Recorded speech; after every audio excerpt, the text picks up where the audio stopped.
The notification sound from my phone pierced through the quiet Tuesday evening at 9:47 p.m. I was curled up on our living room couch in Millbrook, grading my son Connor's math homework while my husband Michael worked late again at TechFlow Solutions. The message was from Melissa Hammond, my brother-in-law Jake's wife, and the words on the screen made my blood run cold. Ashley, we need to talk. What you've been doing to my marriage is disgusting. I have proof of your inappropriate behavior with Jake, and if you don't stop, I'm telling Michael everything. Meet me at Riverside Park tomorrow at 2 p.m., or I'm posting about this online for everyone to see. I stared at the message, reading it 3 times before it fully registered. Inappropriate behavior with Jake? The accusation was so absurd it would have been laughable if it wasn't so potentially devastating. What Melissa didn't know was that I had something she clearly forgot about. Tucked away in my phone's voice memo app was a recording that would turn her entire narrative upside down. A recording of her practically begging me to pursue her own husband just 6 weeks earlier. But I'm getting ahead of myself. Before we jump back in, tell us where you're tuning in from. And if this story touches you, make sure you're subscribed, because tomorrow, I've saved something extra special for you. The story really begins 4 months ago, on a crisp October evening when Michael and I hosted what was supposed to be a simple family barbecue at our house in the Maple Ridge neighborhood. I had no idea that this innocent gathering would set in motion a chain of events that would test every relationship in our tight-knit family and force me to question everything I thought I knew about the people closest to us. I'm Ashley Chen Torres, 29 years old, and I've been part of the Torres family for 4 years now since marrying Michael. Before that, I was just Ashley Chen, a marketing coordinator at Creative Marketing Hub, who thought she had life figured out. Growing up as the daughter of Frank and Diana Chen, I learned early that family loyalty runs deep, but so does the expectation to maintain harmony at all costs. My parents immigrated from Taiwan when I was 2, and they instilled in me the values of respect, hard work, and keeping family matters private. These principles shaped who I became, but they also made me perhaps too trusting, too willing to give people the benefit of the doubt, even when red flags were waving right in front of my face. When I met Michael at a coffee shop in downtown Denver 3 years ago, I was immediately drawn to his warmth and his obvious devotion to his family. He talked about his younger brother Jake with such pride, describing him as charismatic and ambitious, someone who could sell ice to an Eskimo. Michael's mother Patricia had raised both boys as a single parent after their father left when Jake was just 8 years old, and the bond between the 3 of them was something I admired and wanted to be part of. Michael was steady and reliable, working as a software engineer with dreams of eventually starting his own tech company. He was the kind of man my parents approved of, someone who would provide stability and security. Our wedding was a beautiful blend of my Chinese heritage and his Mexican traditions, held at the Millbrook Community Center with both families celebrating late into the night.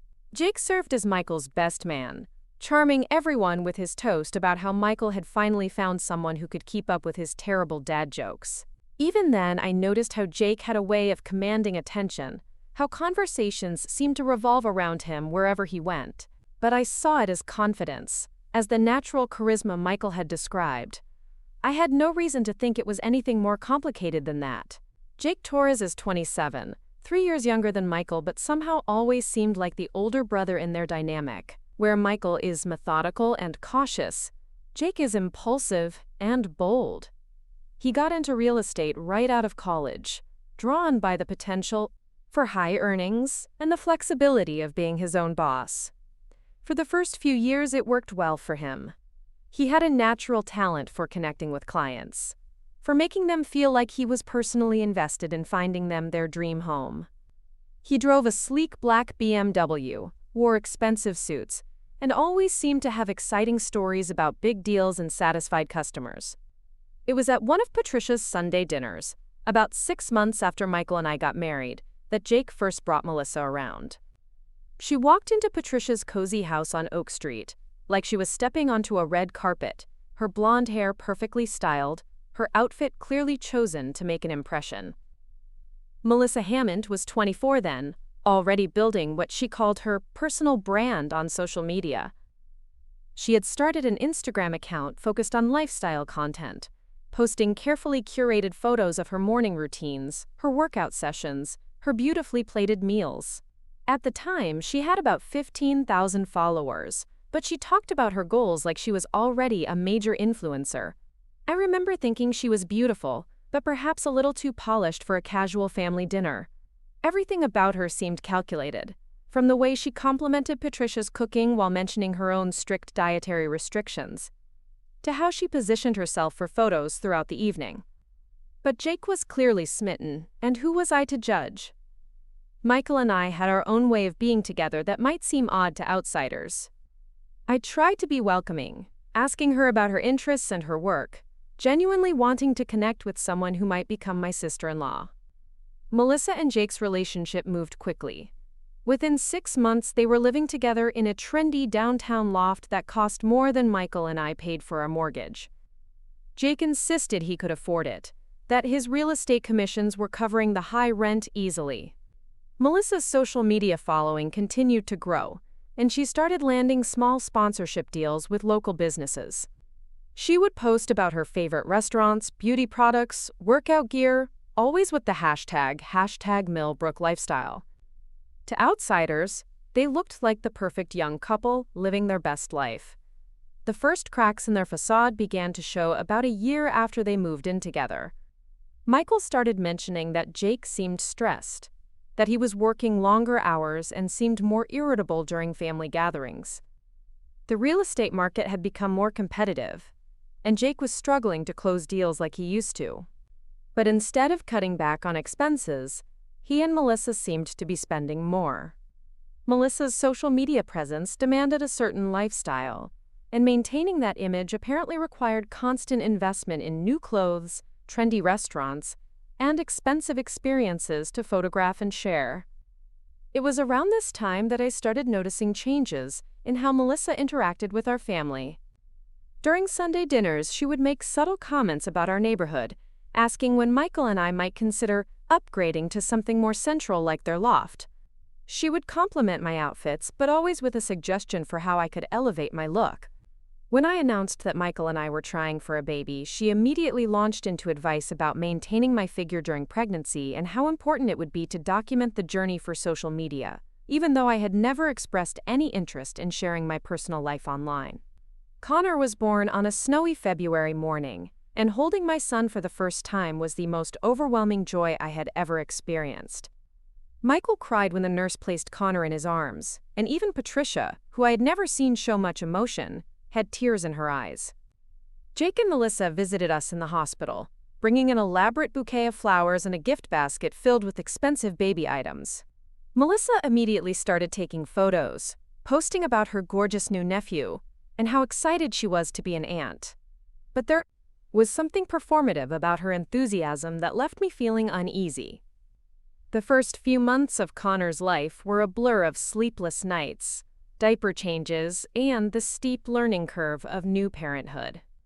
Michael was incredibly supportive, taking on night feedings when he could, and never complaining about the chaos that had taken over our once orderly home. His family rallied around us as well, with Patricia stopping by several times a week to help with meals and laundry. Jake would visit when he could, and I could see genuine affection in his eyes when he held Connor. It was during these visits that I began to see a different side of my brother-in-law, a gentler and more thoughtful side that contrasted with his usual high-energy persona. Melissa's visits were less frequent and more complicated. She would arrive with her phone ready to capture content, taking dozens of photos of herself with Connor for her social media accounts. She seemed more interested in how cute the baby looked in pictures than in actually interacting with him. When Connor would cry or need a diaper change, she would quickly hand him back to me, making comments about how she wasn't ready for the messy parts of parenthood. Her posts about these visits always portrayed her as the doting aunt, but the reality felt much more calculated. When Connor was about 8 months old, Michael and I started trying for our second child. We were both eager to give Connor a sibling close in age, and we felt like we had found our rhythm as parents. Sophie was born the following spring, a beautiful little girl with Michael's dark eyes and my stubborn chin. If I thought Connor's birth had brought out complex feelings in Melissa, Sophie's arrival seemed to trigger something even more intense. By the time Sophie was 6 months old, it became clear that Jake and Melissa's relationship was under serious strain. Jake had always been good at putting on a confident front, but the stress was showing in ways he couldn't hide. He had lost weight, there were dark circles under his eyes, and his usual quick wit had been replaced by distracted responses and forced smiles. Melissa, meanwhile, had doubled down on her social media presence, posting constantly about their relationship and their lifestyle, as if the frequency of her posts could somehow make their problems disappear. It was during this period that Melissa started reaching out to me more frequently. At first, her calls and messages seemed innocent enough. She would ask for advice about dealing with family stress, or she would want to vent about Jake's work schedule. I tried to be supportive while maintaining appropriate boundaries, encouraging her to communicate directly with Jake about their issues rather than discussing them with me. But gradually her conversations began to take on a more troubling tone. She started making comments about how understanding I was, how easy I was to talk to compared to Jake. She would mention how she envied the stability that Michael and I had, how we seemed to have everything figured out. At the time, I interpreted these comments as the normal insecurities of someone whose relationship was going through a rough patch. I had no idea that she was laying the groundwork for something much more complicated and disturbing. The October barbecue that would change everything was supposed to be a celebration. Michael had just received a promotion at TechFlow Solutions, a significant step forward in his career that came with a substantial salary increase and the promise of even better opportunities ahead. I had recently returned to work part-time after Sophie's birth, finding a perfect balance that allowed me to pursue my career while still being present for my children. We felt like we were in a good place, finally hitting our stride as a family of 4. I spent the morning of the barbecue preparing food and decorating our backyard, excited to share our good news with the family. Michael had set up a playlist of his favorite music, and the kids were napping so they would be in good moods for the evening. Patricia arrived early to help with preparing and narrating. This story took us a lot of time, so if you are enjoying it, subscribe to our channel. It means a lot to us. Now back to the story. Preparations. Bringing her famous tres leches cake, and stories about her week volunteering at the community center. My parents came next, my mother immediately taking over the kitchen despite my protests, and my father settling into his favorite chair on our back patio with a beer and the latest news on his tablet. Jake and Melissa were the last to arrive, and I could tell immediately that something was off. Jake's usual enthusiastic greeting was subdued, and he seemed to be making an effort to appear more cheerful than he actually felt. Melissa, on the other hand, was almost aggressively upbeat, complimenting everything from my outfit to the decorations to the smell of the food on the grill. She was dressed impeccably as always, in a flowing sundress that photographed beautifully against our backyard setting, and she immediately began taking pictures for her social media accounts. The evening started pleasantly enough. Michael announced his promotion to cheers and congratulations from everyone, and Patricia made a toast about how proud she was of both her sons. Jake seemed genuinely happy for his brother, though I caught moments when his smile would falter, and he would stare off into the distance with a worried expression. Melissa recorded Jake's congratulatory speech on her phone, later posting it with captions about how supportive their family was and how excited they were for Michael's success. As the night wore on and the adults relaxed with drinks and conversation, I began to notice that Melissa was paying unusual attention to Jake's interactions with me. When he complimented the meal I had prepared, she would immediately jump in with her own praise, as if she was competing for his attention. When he offered to help me clear dishes or check on the children, she would suggest alternative ways he could help, steering him away from spending time alone with me. At the time, I thought she was being possessive in the way that couples sometimes are, perhaps feeling insecure about their relationship problems and wanting to keep Jake close. The turning point came when Connor, who had been playing quietly in the corner of the patio, fell and scraped his knee on the concrete. His wails immediately drew everyone's attention, and I hurried to comfort him and assess the damage. It was a minor scrape, nothing that required more than cleaning and a bandage, but Connor was upset and wanted his mommy. Jake, who was standing nearby, immediately offered to help, suggesting he could get the first aid kit from our bathroom while I held Connor. It was a perfectly innocent and helpful gesture, the kind of thing family members do for each other without thinking twice. But as Jake headed into the house, I noticed Melissa watching us with an expression I couldn't quite read. There was something calculating in her eyes, as if she was filing away this moment for future reference. When Jake returned with the bandages and helped me clean Connor's scrape, making silly faces to distract my son from his tears, Melissa immediately positioned herself to take photos of the interaction, commenting loudly about what a great Uncle Jake was and how natural he looked with children. Later that evening, after the guests had gone home and Michael was putting the children to bed, I found myself thinking about Melissa's behavior throughout the night. There had been something performative about her responses to every interaction between Jake and me, as if she was creating a narrative that only she could see. But I dismissed my concerns as overthinking, chalking up her behavior to the stress she and Jake were clearly under in their relationship. It was 3 days later that I received the first concerning phone call from Melissa. I was at work, trying to catch up on a marketing campaign for one of our bigger clients, when my phone rang with her contact information. She sounded distressed, explaining that she and Jake had gotten into a fight the night before and she needed someone to talk to. Against my better judgment, I agreed to meet her for coffee during my lunch break, thinking that maybe I could help them work through whatever issues they were having. The coffee shop Melissa chose was one of her favorites, a trendy place downtown that she frequently featured in her social media posts. When I arrived, she was already seated at a corner table, looking perfectly put together despite claims of being upset.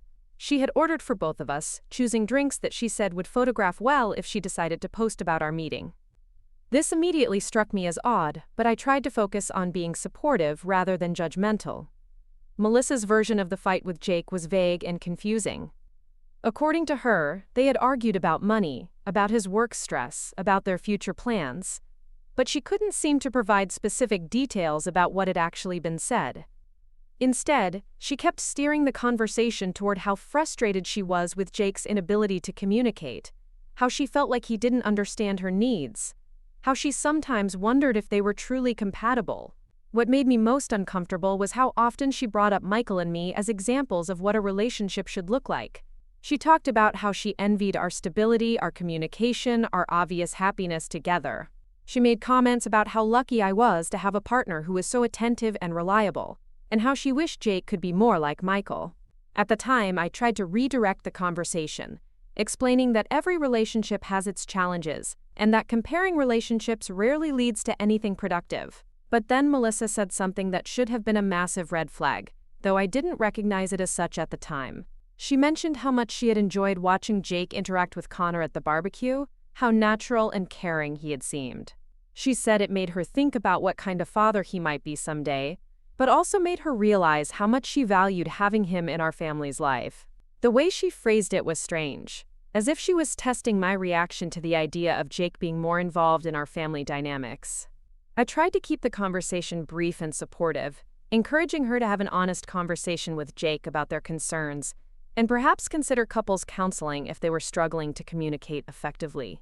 But as I walked back to my office after lunch, I couldn't shake the feeling that there had been an agenda to our meeting that I hadn't fully understood. Melissa had seemed more interested in my reactions to her comments about Jake than in actually working through her relationship problems. Over the following weeks, these coffee meetings became a regular occurrence. Melissa would call or text, claiming she needed advice or just someone to listen, and I would meet her out of a sense of family obligation and genuine concern for her well-being. Each conversation followed a similar pattern: vague complaints about Jake, effusive praise for Michael and our relationship, and increasingly specific questions about my interactions with Jake and my opinions about him as a person. During this time, I also started noticing changes in Jake's behavior during family gatherings. He seemed more withdrawn than usual, often checking his phone or stepping outside to take calls. When he did engage in conversation, there was a forced quality to his cheerfulness that reminded me of someone trying very hard to appear normal. Melissa, meanwhile, seemed to be documenting everything more intensively than ever, taking photos and videos constantly, and posting them with captions about family bonds and support systems. It was during one of our coffee meetings in early November that Melissa crossed a line that should have ended our conversations immediately. We were discussing holiday plans and how families navigate the stress of the season, when she suddenly shifted the conversation in a direction that caught me completely off guard. She started talking about attraction and compatibility, about how sometimes people are drawn to individuals who represent what they wish their current partner could be. She began asking me direct questions about whether I had ever been attracted to someone other than Michael, whether I thought it was normal to have feelings for people who were off limits, whether I believed that emotional connections could be just as significant as physical ones. The questions were phrased as theoretical discussions, but there was an intensity to her focus that made me deeply uncomfortable. I tried to steer the conversation back to safer topics, but she kept pushing, becoming more specific in her scenarios and more pointed in her questions. Then she said something that I should have recognized as manipulation, though at the time I was too shocked to process it fully. She told me that she thought Jake had developed feelings for me, that she had noticed the way he looked at me during family gatherings, how he always seemed more animated and engaged when I was around. She said she wasn't angry about it because she understood why someone would be drawn to me, but she was concerned about what it might mean for their relationship and for our family dynamics. I was horrified by the suggestion and immediately shut down the conversation, making it clear that I had never noticed any inappropriate behavior from Jake, and that I was committed to maintaining appropriate boundaries with all family members. I told her that if she was genuinely concerned about Jake's feelings, she needed to address the issue with him directly rather than discussing it with me.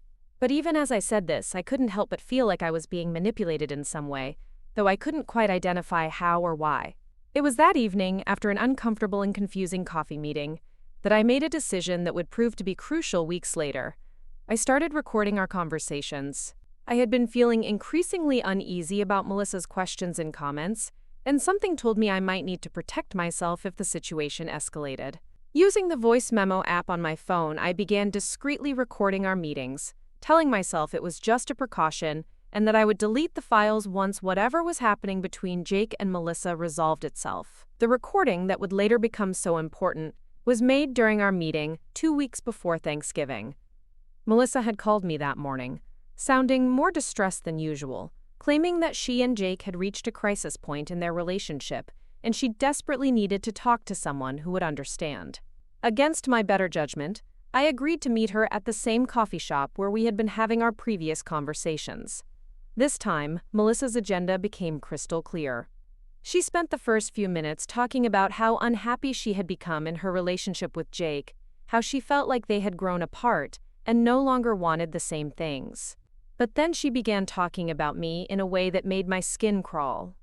She said she had been thinking about our conversations, about how easy it was to talk to me, how much she valued our connection.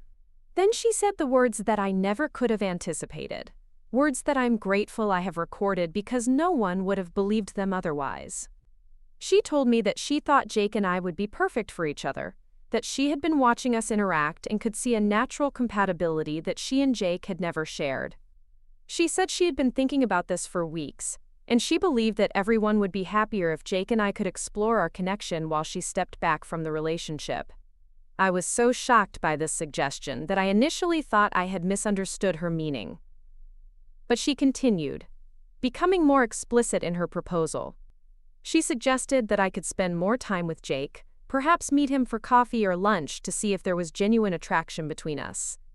She said she would find ways to give us opportunities to be alone together, and that she wouldn't interfere if something developed between us. She even suggested that it might be better for everyone involved if their relationship ended so that Jake could be with someone who truly understood him. The most disturbing part of this conversation was how calculated it seemed. This wasn't a moment of emotional breakdown or impulsive confession. Melissa had clearly thought this through, developing what she believed was a rational plan that would solve her relationship problems while giving her some kind of perceived benefit. She spoke about it as if she was doing me a favor, offering me something valuable that I should be grateful to receive. I was horrified and confused by her proposal, making it immediately clear that I had no interest in pursuing any kind of relationship with Jake beyond normal family interactions. I told her that she needed to work out her relationship problems with Jake directly, and that involving me in whatever fantasy she had constructed was completely inappropriate. I left that meeting feeling disturbed and manipulated, but I had no idea that this conversation was actually the setup for something much more sinister. It was exactly 1 week later that everything changed. I received a text message from Jake asking if I could meet him for coffee because he needed to talk to someone about family matters. The message seemed innocent enough, and I assumed he wanted to discuss his relationship problems with Melissa, or perhaps ask for advice about holiday planning. I agreed to meet him, suggesting a coffee shop near my workplace where we could have a brief conversation during my lunch break. Jake looked exhausted when I arrived at the coffee shop. He had lost more weight, and there was a defeated quality to his posture that I had never seen before. He thanked me for meeting him and immediately launched into an explanation of why he had reached out. He told me that Melissa had been acting strangely for weeks, making cryptic comments about their relationship and suggesting that he should consider other options. He said he was confused and concerned about her mental state, and he wanted to know if she had said anything to me during our recent conversations that might help him understand what was happening. I found myself in an impossible position. I couldn't tell Jake about Melissa's disturbing proposal without potentially destroying their relationship and causing massive drama within our family. But I also couldn't lie to him when he was clearly struggling and looking for answers. I tried to be vague, mentioning that Melissa had seemed unhappy and might benefit from professional counseling, but avoiding the specific details of what she had suggested. Jake seemed frustrated by my evasive answers, and I could tell he knew I was holding something back. He pressed me for more information, asking if Melissa had said anything about their future together or about other people in their lives. The conversation was becoming increasingly uncomfortable, and I was preparing to end it when something happened that would later be used against me in the most twisted way possible. Jake's phone rang, and he glanced at the caller ID before declining the call. He made a comment about needing to deal with work stress on top of everything else, and I could see that he was genuinely overwhelmed by the combination of personal and professional problems. In a moment of family compassion, I reached across the table and briefly touched his hand, telling him that everything would work out and that he should focus on taking care of himself during this difficult time. It was a gesture I would have made to any family member who was struggling, a simple expression of support and care that lasted no more than a few seconds. I thought nothing of it at the time, seeing it as the kind of comfort that family members naturally offer each other during tough periods. But unbeknownst to me, this innocent moment was being documented by someone who would later use it to support a completely fabricated narrative about our relationship. As I walked back to my office after the coffee meeting, I had no idea that my life was about to be turned upside down by accusations that would test every relationship in our family and force me to confront the reality that someone I had tried to help was actually orchestrating a campaign designed to destroy my reputation and my marriage. The recording on my phone would prove to be my salvation, but first I would have to endure weeks of suspicion, manipulation, and betrayal that would change how I viewed trust and family loyalty forever. The next few days passed normally, with the usual routines of work and childcare filling my time. Michael was busy with his new responsibilities at TechFlow Solutions, often working late to prove himself in his promoted position. Connor was thriving in his first year of elementary school, coming home each day with stories about his friends and new things he had learned. Sophie was developing her own little personality, babbling constantly, and taking her first tentative steps around our living room. It was during this period of normal family life that I started noticing changes in how Melissa interacted with me at family gatherings. There was a new intensity to her attention, as if she was studying my every move and reaction. She would position herself where she could observe my interactions with Jake, and I began to feel like I was being watched and evaluated in ways that made me increasingly uncomfortable. The final family gathering before everything exploded was Patricia's birthday dinner the Sunday before Thanksgiving. The entire family came together to celebrate, with my parents joining the Torres family for a meal that Patricia had insisted on cooking herself despite our offers to help. The evening should have been joyful, a celebration of family bonds and gratitude for the year we had shared. But I could feel tension underlying the festivities, particularly between Jake and Melissa. They arrived separately, with Jake explaining that he'd been showing a house and running late. Melissa had been there for over an hour, helping Patricia with preparations and taking photos for her social media accounts. When Jake finally arrived, their interaction was strained and formal, lacking the easy affection that had characterized their relationship in earlier years. Throughout the evening, I made a conscious effort to maintain normal, appropriate interactions with all family members, while being particularly mindful of my behavior around Jake. I had become hyper-aware of Melissa's observation and wanted to ensure that nothing I did could be misinterpreted or used to support whatever narrative she seemed to be constructing in her mind. But despite my caution, I couldn't control how others behaved or how their actions might be perceived by someone who was actively looking for evidence to support predetermined conclusions. When Jake complimented the dessert I had brought, when he helped me carry dishes to the kitchen, when he played with Connor and Sophie in the living room, I could see Melissa watching and mentally cataloging each interaction. It was after this dinner, as Michael and I were driving home with our sleepy children in the back seat, that I finally decided to tell my husband about the concerning conversations I had been having with Melissa. I had been hoping the situation would resolve itself, but it was clear that something more serious was developing that could affect our entire family. I explained to Michael about Melissa's strange questions, her inappropriate suggestions about Jake and me, and my growing concern about her mental state. Michael listened with increasing alarm, particularly when I described her proposal that Jake and I should explore a relationship together. He was as shocked and disturbed as I had been, and we spent the rest of the drive home discussing how to handle this delicate family situation. Michael's first instinct was to confront Jake directly, but I convinced him that we needed to be more strategic in our approach. If Melissa was having some kind of mental health crisis, a direct confrontation might make the situation worse for everyone involved. We decided that Michael would have a careful conversation with Jake to gauge his awareness of Melissa's behavior, while I would distance myself from her requests for coffee meetings and private conversations. Looking back, I realized that this decision to handle the situation delicately, while well-intentioned, may have actually given Melissa more time to develop and implement whatever plan she was constructing. We were trying to protect family relationships and avoid unnecessary drama, but we failed to recognize that we were dealing with someone who was willing to fabricate serious accusations to achieve her goals. The Tuesday evening when I received Melissa's accusatory message was exactly 1 week after Patricia's birthday dinner. Michael was working late again, and I was enjoying a rare quiet moment at home with both children asleep and no immediate demands on my attention. The harsh buzz of my phone notification shattered that peace and launched me into a nightmare I never could have anticipated. As I read and reread her message threatening to expose my supposed inappropriate behavior with Jake, I felt a mixture of disbelief, anger, and fear. This was exactly the kind of situation I had been trying to avoid by keeping my distance from her in recent weeks. But somehow, my efforts to maintain appropriate boundaries had been twisted into evidence of guilt in her mind. The most terrifying part of her message was the threat to make her accusations public through social media.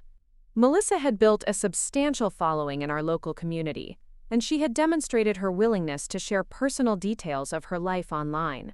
If she decided to post false accusations about me, the damage to my reputation could be immediate and irreversible, affecting not just me but potentially Michael's career and our children's standing in our close-knit community. But as I sat there staring at her message, I remembered something that gave me a glimmer of hope in this impossible situation. The recording on my phone of her begging me to pursue her husband, her detailed explanation of why she thought Jake and I should be together, her calculated plan to give us opportunities to develop a relationship. The very evidence that would prove not only my innocence, but also the true nature of her manipulative and disturbing behavior.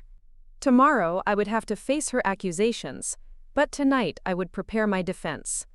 The truth had a way of emerging, even when it was buried under layers of lies and manipulation. And the truth was all captured in her own words, recorded on my phone, ready to turn her entire fabricated story on its head. The next morning arrived gray and drizzling, matching my mood as I prepared for what I knew would be one of the most difficult conversations of my life. I had barely slept, spending most of the night replaying every interaction I'd had with Jake over the past few months, searching for anything that could have been misinterpreted or twisted to support Melissa's accusations. Michael had left early for an important presentation at TechFlow Solutions, kissing me goodbye and whispering words of encouragement about handling the situation with Melissa. He had offered to call in sick and come with me, but we both agreed that his presence might escalate the confrontation rather than resolve it. I dropped Connor off at Pine Valley Elementary, watching as he ran toward his classroom with his backpack bouncing, completely oblivious to the storm brewing in his family's life. Sophie was spending the day with my mother, who had agreed to babysit without asking too many questions about why I needed help on a Wednesday afternoon. Diana Chen had raised me to handle my own problems, but she could sense the stress in my voice and offered her support without prying into details I wasn't ready to share. Riverside Park in November was nearly deserted, the playground equipment damp from morning rain, and the walking paths scattered with fallen leaves that crunched under my feet as I made my way to the covered pavilion where Melissa had suggested we meet. I arrived 15 minutes early, using the time to compose myself and review the key points I wanted to make. My phone felt heavy in my jacket pocket, the weight of the recorded conversation serving as both comfort and reminder of how completely this situation had spiraled beyond anything I could have imagined. Melissa arrived exactly on time, walking across the park, in designer boots that seemed impractical for the wet grass, but perfectly suited for the social media photos she was undoubtedly planning to take. She looked impeccable as always, her blonde hair styled in loose waves despite the humidity, her makeup flawless, her expression a carefully constructed mask of righteous indignation mixed with wounded vulnerability. She was carrying a large tote bag and had her phone already in her hand, and I realized with growing dread that she was treating this confrontation as content for her online presence. "Ashley," she said as she approached the pavilion, her voice carrying a tone of disappointed authority that immediately put me on edge. "I'm glad you decided to come. I wasn't sure if you would have the courage to face what you've done." I took a deep breath, reminding myself to stay calm and rational despite the absurdity of her accusation. "Melissa, I honestly have no idea what you think I've done.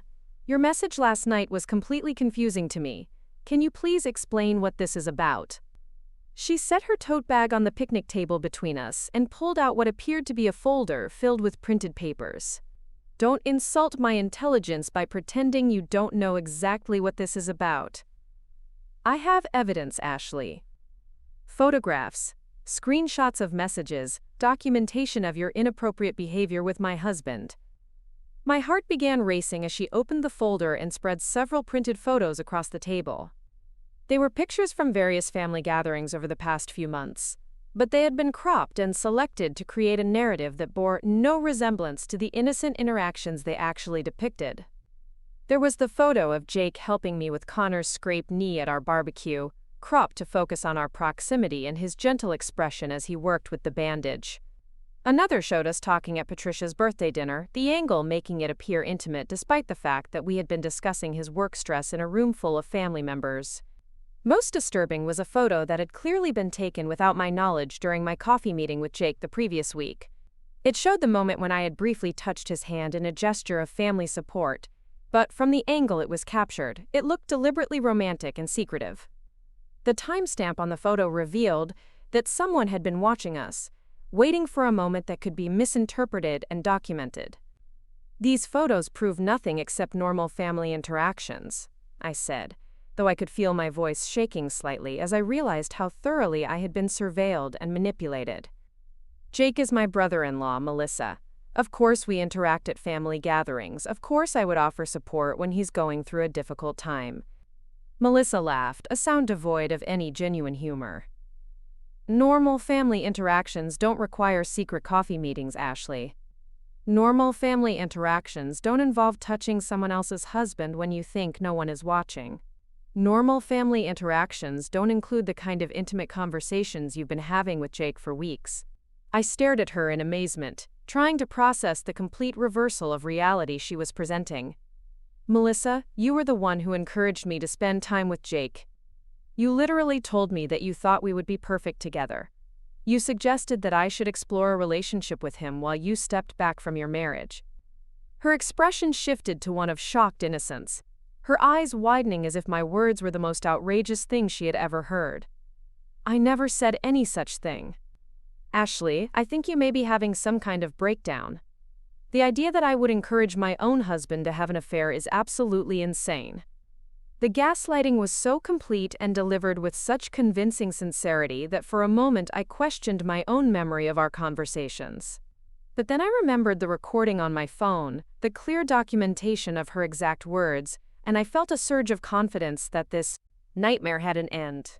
Actually, Melissa, I have proof of exactly what you said. I recorded our conversation 2 weeks ago when you made those suggestions about Jake and me. Would you like me to play it for you?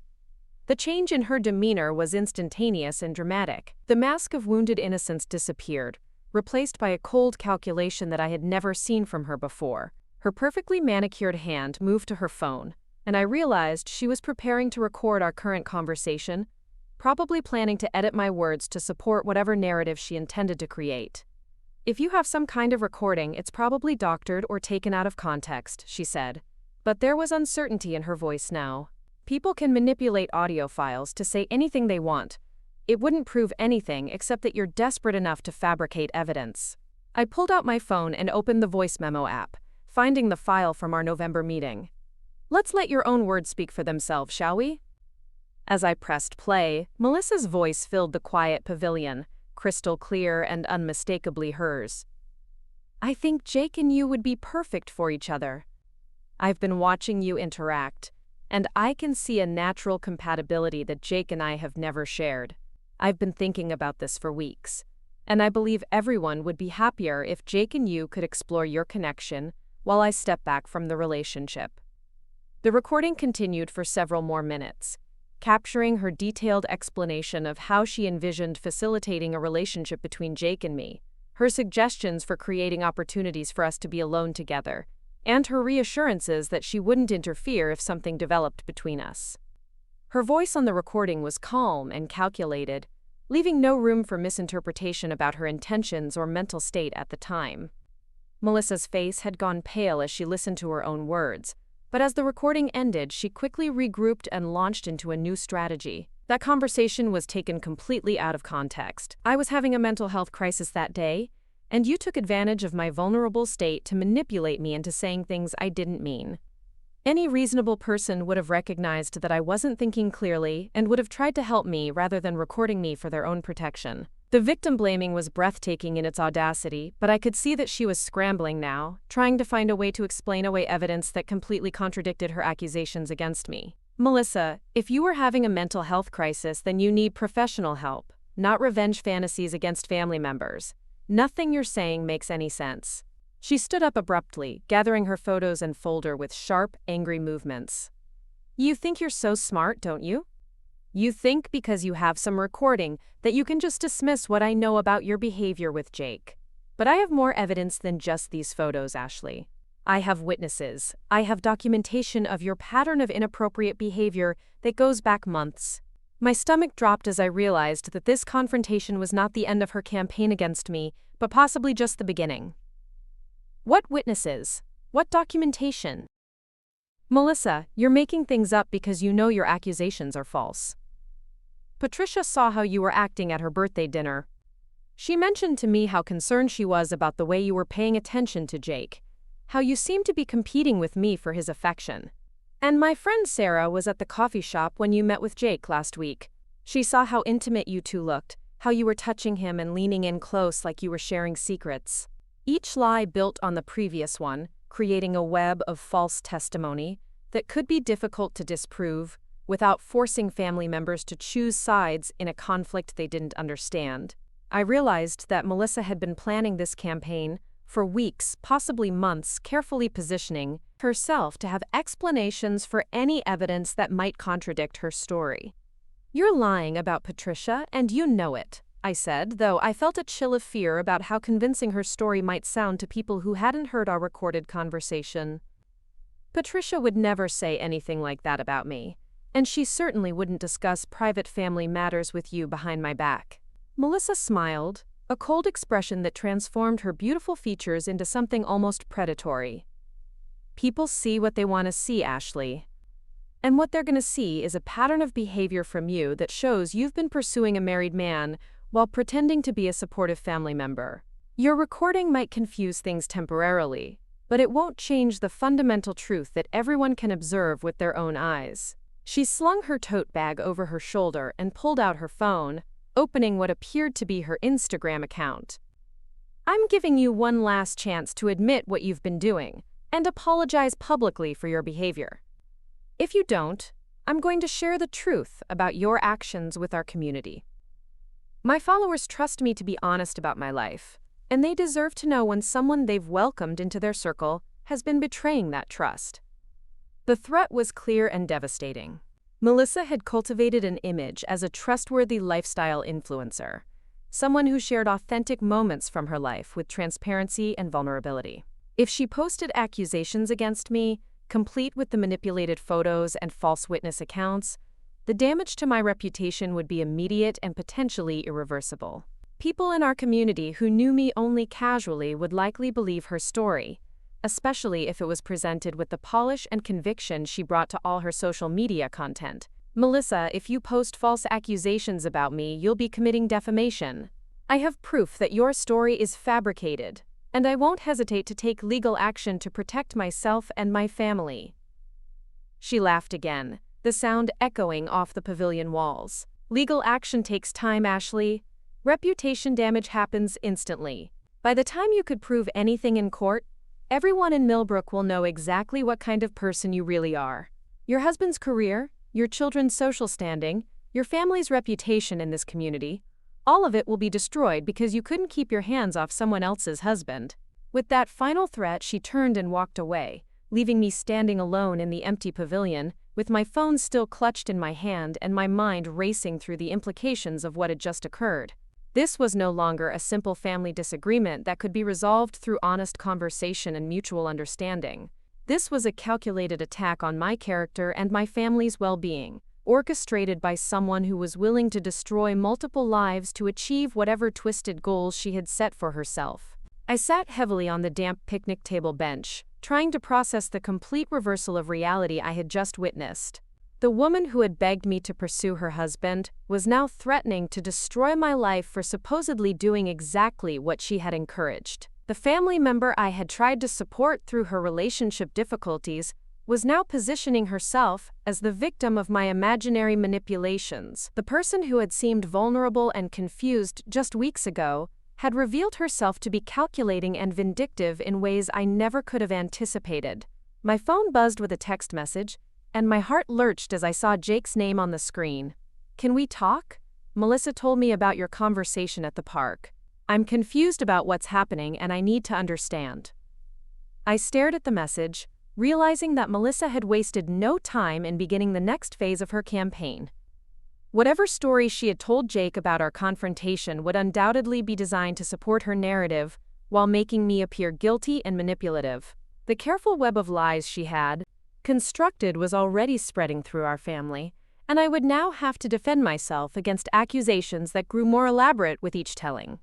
I drove home slowly, using the time to think through my options and prepare for the conversations that were inevitably coming. Michael would need to know everything that had happened at the park, including the escalation of Melissa's threats and her plan to make her accusations public. Patricia would need to be warned about the lies Melissa was telling about her supposed concerns regarding my behavior. Most importantly, I would need to document everything I could remember about my interactions with Melissa over the past few months, creating a timeline that could help demonstrate her pattern of manipulation and deception. When I arrived home, I found my mother's car still in the driveway and Diana Chen sitting in my living room with Sophie on her lap, both of them reading a picture book together. My mother looked up as I entered, and I could see concern in her eyes as she studied my expression. "How did your meeting go?" she asked in Mandarin, a habit she fell into when she was worried and wanted to speak more intimately with me. I responded in English, not wanting to exclude Sophie from our conversation even though she was too young to understand the complexities of what was happening. It was difficult.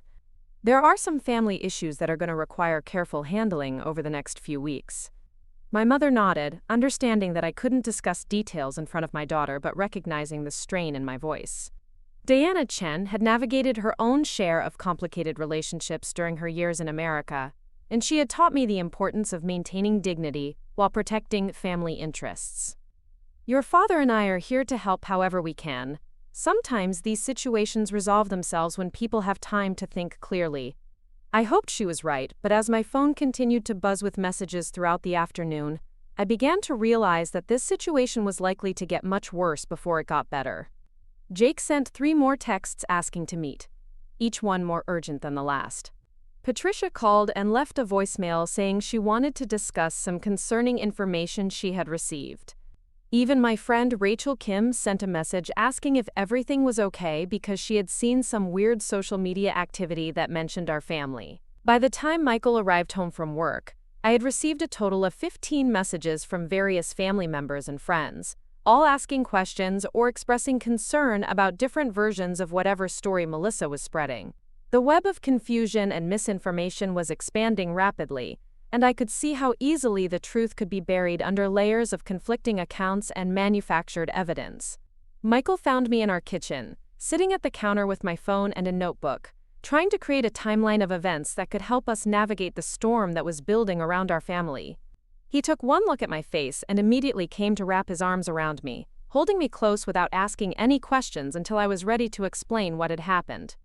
"She's not going to stop," I said finally, my voice muffled against his chest.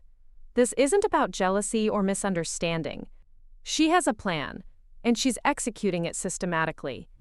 She's already started telling people her version of events, and she's threatening to make it public if I don't confess to things I never did." Michael pulled back to look at me, his expression hardening as he processed the implications of what I was telling him. "Then we fight back. We don't let her destroy our family with lies. We have the recording, we have the truth, and we have each other. That has to be enough." I wanted to believe him, but as my phone buzzed again with another message from a concerned friend, I couldn't shake the feeling that we were up against something bigger and more dangerous than either of us had realized. Melissa wasn't just one troubled woman making false accusations. She was someone with social media influence, community connections, and apparently no moral boundaries when it came to protecting whatever version of reality she had decided to create. The evening brought a phone call that changed everything. Patricia called just as we were sitting down to dinner with the children, her voice tight with emotion and confusion. "Ashley, honey, I need to ask you about something that Melissa told me today. She said there were some concerns about your interactions with Jake, and she seemed to think I had noticed something inappropriate at my birthday dinner." My stomach clenched as I realized that Melissa was already implementing her plan to use Patricia as an unwitting witness to support her fabricated story. "Patricia, I promise you that there has never been anything inappropriate between Jake and me. Whatever Melissa told you, it's not true. We have proof that she's been making up stories for her own reasons." There was a long pause on the other end of the line, and I could hear Patricia's confusion and distress in her breathing. "I don't understand what's happening to this family." Melissa seemed so upset, and she said she had photos and witnesses. "But Ashley, I've watched you with Jake for 4 years, and I've never seen anything that concerned me. You've always been respectful and appropriate." Relief flooded through me as I realized that Patricia's natural instincts were protecting her from Melissa's manipulation. "Patricia, that's because nothing inappropriate has ever happened. Melissa has been having some kind of personal crisis, and for reasons I don't understand, she's decided to target me with false accusations. We're going to work through this as a family, but I wanted you to know that whatever she's telling people, it's not based in reality." After I hung up, Michael and I spent the evening developing a strategy for handling the expanding crisis. We decided that honesty and transparency would be our best defense, even if it meant having difficult conversations with every family member and friend who had received conflicting information. We would share the recording with anyone who needed to hear it, and we would document every interaction we had with Melissa moving forward. But as we prepared for bed that night, I couldn't escape the feeling that we were still underestimating the scope of what we were dealing with. Melissa had demonstrated a level of planning and manipulation that suggested this wasn't an impulsive reaction to relationship problems. This felt like something she had been building toward for months, and I had no idea what other surprises she might have prepared for us. The next morning brought confirmation of my worst fears. I woke up to find that Melissa had posted a long, emotional message on her Instagram account, complete with carefully selected photos and a narrative that painted her as the victim of a devastating betrayal by someone she had trusted as family. The post was masterfully crafted, balancing enough vague details to be believable with enough emotional content to generate sympathy and outrage from her followers. She had positioned herself as the heartbroken wife who had discovered her husband's emotional affair with his own sister-in-law, someone who had taken advantage of her trust and friendship to pursue an inappropriate relationship. The photos she included were the same ones she had shown me at the park, but presented with captions that completely misrepresented their context and meaning. Her writing was compelling and sympathetic, designed to generate maximum emotional impact while avoiding specific enough details that could be easily disproven. Within hours, the post had hundreds of comments from followers expressing support for Melissa and condemnation for the unnamed family member who had betrayed her trust. Several people who knew our family personally had already begun speculating in the comments about who might be involved, and I could see that it would only be a matter of time before my name was explicitly connected to her accusations. My phone was ringing constantly with calls from friends and acquaintances who had seen the post and were trying to piece together what was happening. Each conversation required me to explain a complicated situation that sounded unbelievable even to people who knew me well. The recording helped convince most people of my innocence, but I could see the exhaustion and stress beginning to take its toll on everyone involved. The most heartbreaking call came from Connor's teacher at Pine Valley Elementary. She gently informed me that there had been some concerning social media activity involving our family that other parents had brought to her attention. While she made it clear that she didn't believe the accusations, she wanted to give me a heads up that there might be increased scrutiny and gossip affecting Connor's classroom environment. The realization that Melissa's lies were now potentially affecting my 6-year-old son's school experience filled me with a rage I had never experienced before. This was no longer just about adult relationships and family drama. This was about protecting my children from the consequences of one person's willingness to destroy innocent lives for her own twisted purposes. It was that afternoon, as I sat in my car outside Sophie's daycare trying to compose myself before going inside to face potentially judgmental looks from other parents, that I made a decision that would change everything. I was done being defensive. I was done trying to handle this situation quietly and diplomatically. Melissa had escalated this conflict to a public level, and she had involved my children in her campaign of destruction. If she wanted a war, I would give her one. But I would fight with the truth, and I would make sure that everyone in our community understood exactly who they were really dealing with when they chose to support her narrative over reality. The recording on my phone was just the beginning of what I could prove about her manipulation and lies. That evening, I called Rachel Kim and asked her to meet me for coffee the next morning. As a lawyer specializing in defamation cases, Rachel would be able to help me understand my legal options and develop a strategy for protecting my family while exposing Melissa's deception. The time for quiet family diplomacy was over. The war for truth was about to begin. Rachel Kim arrived at the downtown coffee shop 20 minutes early, her briefcase already open on the table, and legal pads spread around her like she was preparing for a major trial.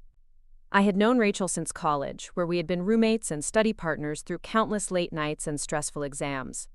She had always been the more organized and methodical of us, qualities that had served her well in building a successful legal practice, specializing in defamation and social media disputes. When I called her the previous evening, barely holding back tears as I explained what was happening, she had immediately cleared her morning schedule and promised to help me navigate this nightmare. "Ashley," she said, standing to embrace me as I approached the table, "I've been doing some preliminary research since we talked last night, and I think we need to approach this situation much more aggressively than you might be comfortable with." Melissa's social media post has already been shared over 200 times, and the engagement is growing exponentially. This isn't just local gossip anymore. This is viral character assassination. I slumped into the chair across from her, feeling the weight of the situation settling more heavily on my shoulders. "Rachel, I just want my life back. I want my children to be able to go to school without whispers following them. I want Michael's career to be safe from this madness. I don't care about winning some public relations battle with Melissa." Rachel opened her laptop and turned it toward me, showing Melissa's Instagram post and the rapidly growing comment section. "Ashley, look at this objectively. This woman has created a narrative that positions you as a home-wrecking manipulator who targeted your own family. She's posted photos that appear to support her story, and she's generating sympathy from thousands of people who now see you as the villain in her tragic tale. You can't just ignore this and hope it goes away."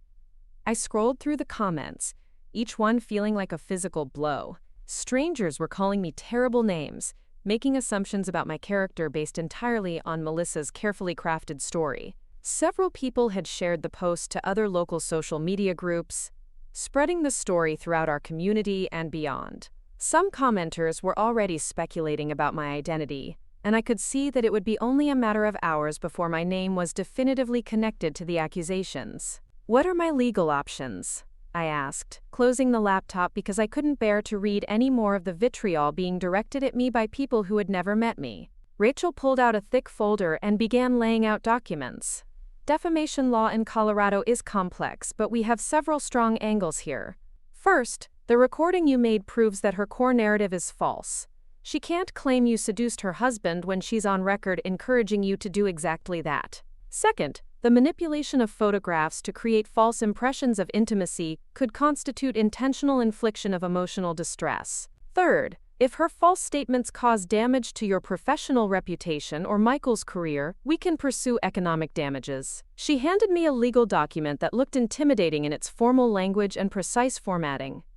"I've prepared a cease and desist letter that demands she immediately retract her false statements and remove all defamatory content from her social media accounts. We'll have it delivered by certified mail today, which creates a legal record that she's been formally notified that her statements are false and damaging." I read through the letter, feeling a mixture of relief and anxiety about escalating the situation to this level. "Rachel, what if this just makes her angrier? What if she decides to post even worse things about me in retaliation? Then we document everything and use it as evidence of her malicious intent," Rachel replied firmly. "Ashley, you need to understand that this woman has already declared war on your reputation and your family. Being polite and hoping she comes to her senses isn't going to protect you. You need to fight back with every legal tool available." Rachel opened another folder and pulled out what appeared to be social media screenshots and printed articles. "I spent most of last night researching Melissa's online presence and her history in this community. What I found is very concerning and suggests that this pattern of behavior isn't new for her." My attention sharpened as Rachel spread the documents across the table. "What do you mean, pattern of behavior?" 3 years ago, Melissa was involved in a similar situation with a woman named Jennifer Walsh, who used to own a boutique fitness studio here in Millbrook. Melissa posted accusations that Jennifer was having an affair with one of her clients, a married man whose wife was also a member of the studio. The accusations were detailed and convincing, complete with photos and witness accounts that seemed to support her story. Rachel handed me printed screenshots of old social media posts that showed Melissa making passionate pleas for community support against what she called Jennifer's predatory behavior toward married men. The posts had generated enormous engagement, with hundreds of supportive comments and shares throughout the local community. "What happened to Jennifer?" I asked, though I had a sinking feeling I already knew the answer. "Her business was destroyed within 2 weeks. Parents pulled their children from her youth fitness programs, couples canceled their memberships, and several corporate clients terminated their contracts. Jennifer was forced to close the studio and ultimately moved out of state to escape the ongoing harassment and gossip."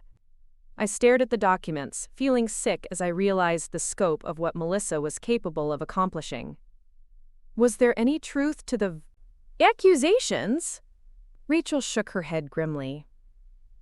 "Jennifer hired a private investigator who discovered that the supposed affair never happened. The married man Melissa accused her of seducing had never even spoken to Jennifer beyond basic customer service interactions at the studio. The quote, witness accounts came from people who later admitted they had never actually seen anything inappropriate but had been convinced by Melissa's emotional appeals to support her story." "Did Jennifer sue her?" She tried, but by the time she could mount a legal response, Melissa had quietly deleted most of her posts and claimed that she had been acting on information provided by others who turned out to be mistaken. Without clear evidence of malicious intent, and with Jennifer already having left the state, the case never went anywhere. The implications were terrifying. Melissa had successfully destroyed someone's life and livelihood, using the same tactics she was now employing against me. She had refined her methods, learned how to generate maximum damage while covering her tracks legally, and she had apparently faced no consequences for her previous campaign of destruction. "Rachel, if she's done this before, doesn't that prove she's likely doing it again? Can't we use Jennifer's case to show a pattern of false accusations?" Potentially, yes, but first we need to locate Jennifer and convince her to testify about what happened to her. That's going to take time we may not have. In the meantime, we need to focus on protecting you and gathering evidence about Melissa's current campaign. Rachel opened her briefcase and pulled out what appeared to be a digital recorder and a small notebook. Starting today, I want you to document every interaction you have with anyone in your family or community about this situation. Record phone calls when legally possible, save all text messages and emails, and write down details of every conversation immediately after it happens. We're going to build an evidence file that demonstrates the scope of damage Melissa is causing and her intent to harm you. She handed me a business card for someone I didn't recognize. This is Marcus Torres, a private investigator who specializes in social media fraud and online harassment cases. He's going to help us gather information about Melissa's online activities, her connections with the people she's claiming as witnesses, and any other evidence that might support our case. The idea of hiring a private investigator felt like crossing into territory I never imagined I would need to navigate, but as I looked at the evidence of Melissa's previous victim, I realized that this situation required resources and expertise far beyond what Michael and I could manage on our own. "What about Jake?" I asked. "He's been trying to contact me constantly since yesterday. I don't know what Melissa has told him or how much he knows about what she's really doing." Rachel's expression grew more serious. "That's actually something we need to address immediately. I think Jake may be in more danger than you realize. If Melissa is willing to destroy your life to cover up whatever is really happening in her marriage, she's probably manipulating and possibly threatening Jake as well." She pulled out her phone and showed me Melissa's Instagram account from a different angle, focusing on posts from the past several months that I hadn't paid attention to before. "Look at how she's been portraying their relationship online. Every post shows them as the perfect couple, but if you look carefully at Jake's expressions and body language, you can see signs of strain that don't match her captions." I studied the photos Rachel was showing me, and she was right. In recent posts, Jake's smiles looked forced, his posture seemed tense, and there was something hollow in his eyes that I had attributed to work stress but now recognized as something more serious. "Rachel, what if Jake is being abused? What if Melissa has been using the same manipulation and control tactics on him that she's now using to destroy my reputation?" "That's exactly what I'm thinking. And if that's the case, then your situation might actually be the catalyst that finally gives Jake the evidence and support he needs to escape from whatever hold she has over him." Rachel began gathering her documents and closing folders. "We need to arrange a safe way for you to communicate with Jake without Melissa being able to monitor or control the conversation. I'm going to contact him through my office and arrange a meeting where he can speak freely about what's really been happening in his marriage." The thought that Jake might be as much a victim of Melissa's manipulation as I was reframed everything I thought I understood about the situation. If she was controlling and potentially threatening him, then his inability to stand up to her accusations against me made much more sense. He might be afraid of what she would do to him if he contradicted her story. "In the meantime," Rachel continued, "we're going to implement an aggressive strategy to counteract her social media campaign. I have contacts at several platforms who can help us get her defamatory post reviewed and potentially removed. We're also going to prepare our own statement, backed by evidence, that clearly refutes her accusations and demonstrates her pattern of false claims." I left the coffee shop feeling more hopeful than I had since this nightmare began, but also more aware of the serious legal and personal battle that lay ahead. Rachel's research had revealed that I was dealing with someone far more dangerous and calculating than I had realized, but it had also shown me that there were tools and resources available to fight back effectively. My first stop was to meet with Marcus Torres, the private investigator Rachel had recommended. His office was located in a nondescript building near downtown, the kind of place that suggested discretion and professionalism without drawing unnecessary attention. Marcus himself was in his 50s, with graying hair and the calm demeanor of someone who had dealt with every type of personal crisis imaginable. "Mrs. Torres," he said, gesturing for me to sit in a comfortable chair across from his desk. Rachel filled me in on the basic situation. "What I'd like to do today is get a complete timeline of your interactions with Melissa Hammond over the past year.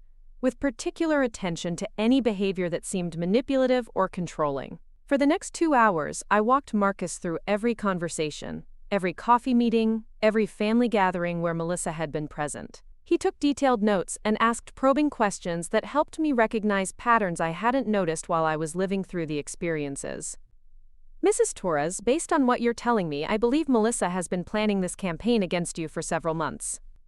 The way she positioned herself as your confidant, encouraged you to spend time with Jake, and then documented those interactions suggests a level of premeditation that goes far beyond a jealous spouse acting impulsively. Marcus opened a laptop and showed me what appeared to be a comprehensive analysis of Melissa's social media accounts going back several years. I've been monitoring her online activity since Rachel contacted me last night, and I've identified several concerning patterns. She has a history of targeting other women in your community with subtle campaigns of social isolation and reputation damage. He showed me examples of posts where Melissa had made seemingly innocent comments about other women that actually served to undermine their credibility or social standing. A post about a school fundraiser that mentioned how some parents were more concerned with personal recognition than helping children. A comment on a community event photo that subtly criticized another woman's appearance or behavior. Each individual post seemed harmless, but taken together they revealed a pattern of using social media to control and manipulate social dynamics. The most concerning thing, Marcus continued, is that she appears to have cultivated a network of followers who regularly engage with and amplify her content. When she posts something critical about someone, these followers can be counted on to share and comment in ways that spread her message throughout the community. I thought about the rapid engagement on her post about me, how quickly strangers had begun sharing and commenting with such vitriol. Are you saying she has people who deliberately help her destroy other people's reputations? Not necessarily deliberately, but she's very skilled at presenting herself as a victim in ways that motivate others to defend her. Most of her followers probably believe they're supporting someone who has been wronged, not participating in a harassment campaign. Marcus closed the laptop and handed me a folder containing what appeared to be a detailed investigation plan. Over the next week, I'm going to document every aspect of her current campaign against you, identify her key supporters and potential witnesses, and investigate her claims about your behavior with Jake. I'm also going to reach out to Jennifer Walsh and any other women who may have been targeted by similar campaigns. As I drove home from Marcus's office, my phone rang with Jake's contact information appearing on the screen. I had been avoiding his calls since our text exchange the previous day, unsure of how to handle conversations with him while Melissa's accusations were spreading throughout our community. But Rachel's suggestion that he might be as much a victim as I was made me reconsider my approach. Ashley, Jake's voice sounded strained and exhausted when I answered. Thank God you picked up. I need to talk to you, but not over the phone. Can you meet me somewhere private? There are things about Melissa that you need to know. Things I should have told you months ago. The desperation in his voice convinced me that Rachel's instincts had been correct. Jake, I can meet you, but I need you to understand that everything about this situation has become very complicated. Melissa has made serious accusations against both of us, and I have to protect myself and my family. I know about her Instagram post, he said quietly. Ashley, none of what she's saying is true, and I think you know that. But there's so much more going on that you don't understand. She's not the person any of us thought she was, and I'm afraid of what she might do next if someone doesn't stop her. We arranged to meet at a small diner on the outskirts of town, a place neither of us frequented, and where we were unlikely to be recognized or photographed. I arrived first, choosing a booth in the back corner where we could speak privately without being overheard. Jake arrived 10 minutes later, looking like he had aged years in the past few days. His usually neat appearance was disheveled, there were dark circles under his eyes, and he moved with the careful posture of someone who was under enormous stress. Ashley, he said, sliding into the booth across from me, I need you to know that I never encouraged Melissa's behavior toward you, and I had no idea she was recording our family interactions or planning any kind of campaign against you. When she showed me those photos yesterday and started talking about your supposed feelings for me, I told her she was being ridiculous, and that she needed to stop making up stories. I studied his face, looking for signs of deception or manipulation, but what I saw was genuine exhaustion and fear. Jake, what did she tell you about our conversation at the park? She said you had confessed to having feelings for me, and that you had been trying to break up our marriage so you could pursue a relationship with me. She claimed you had become angry when she confronted you, and that you had threatened to spread lies about her if she exposed your behavior. The complete reversal of reality was so audacious that it would have been laughable if it weren't so dangerous. Jake, I have a recording of a conversation where Melissa literally begged me to pursue you. She told me she thought we would be perfect together, and that she wanted to step back from your marriage so you and I could explore a relationship. Jake's face went pale as he processed what I was telling him. She what? Ashley, that's insane. Why would she say something like that? I pulled out my phone and found the recording, then handed him my earbuds so he could listen to Melissa's voice, clearly laying out her plan for facilitating a relationship between us. As the recording played, I watched Jake's expression shift from confusion to horror, to a kind of resigned understanding that suggested he was recognizing patterns he had been trying to ignore. "Oh my God," he whispered when the recording ended. "Ashley, this explains so many things that have been happening over the past few months. The way she's been trying to manipulate me into situations with other women, the strange questions she's been asking about our family relationships, the way she's been documenting everything we do." Jake looked around the diner nervously, then leaned forward and lowered his voice. "Ashley, I think Melissa has been planning to leave me for months, but she wants to do it in a way that makes her look like the victim, rather than the person who ended the marriage. If she can create a story where I had an emotional affair with my brother's wife, then she gets to be the wronged party who deserves sympathy and support." The pieces were finally clicking into place. Melissa's encouragement for me to pursue Jake, her careful documentation of our innocent interactions, her strategic positioning of herself as the concerned wife who had discovered a betrayal. She had been engineering a scenario that would allow her to exit her marriage while maintaining her social media image as the perfect wife who had been tragically betrayed. "Jake, why would she want to end your marriage in such a complicated way? Why not just ask for a divorce?" Jake's laugh was bitter and hollow. "Because Melissa's entire identity is built around being the perfect wife in the perfect relationship. Her social media following, her sponsorship deals, her status in this community, all of it depends on people believing that she has figured out how to have the ideal life.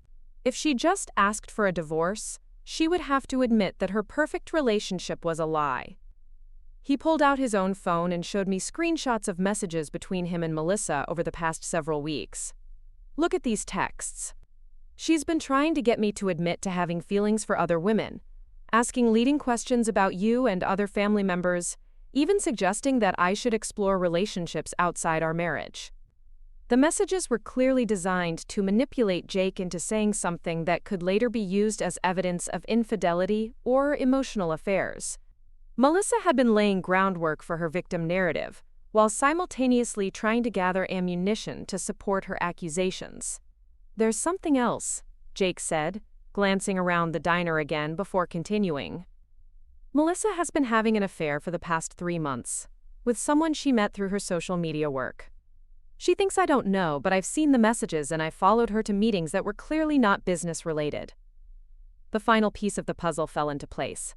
Melissa wasn't just trying to end her marriage while maintaining her victim status. She was trying to clear the way for her new relationship while ensuring that Jake would be blamed for the failure of their marriage. "Jake, we need to document everything you just told me. My lawyer needs to know about her affair, about her attempts to manipulate you into compromising situations, and about her pattern of planning this entire scenario." Jake nodded grimly. "Ashley, there's one more thing you need to know. Melissa has been talking about making more serious accusations if her current story doesn't generate the response she wants. She's mentioned claiming that you've been stalking her or making threats against her. She's prepared to escalate this situation in ways that could destroy your life completely." As we left the diner separately, I felt a mixture of relief and terror. Relief because I finally understood the full scope of what I was dealing with, and had an ally in Jake who could provide crucial evidence about Melissa's manipulations. Terror, because I realized that this situation was far from over, and that Melissa was prepared to escalate her attacks to levels I hadn't even imagined. That evening, as I shared Jake's revelations with Michael and Rachel, We began to understand that we weren't just fighting to clear my name from false accusations. We were trying to stop someone who was willing to destroy multiple lives to achieve her goals, someone who had carefully planned and orchestrated a campaign of manipulation that extended far beyond our family. The war for truth was about to intensify in ways none of us were prepared for, but at least now we understood what we were really fighting against. The next morning brought news that changed everything. Rachel called me at 7 a.m., her voice tight with urgency and barely controlled anger.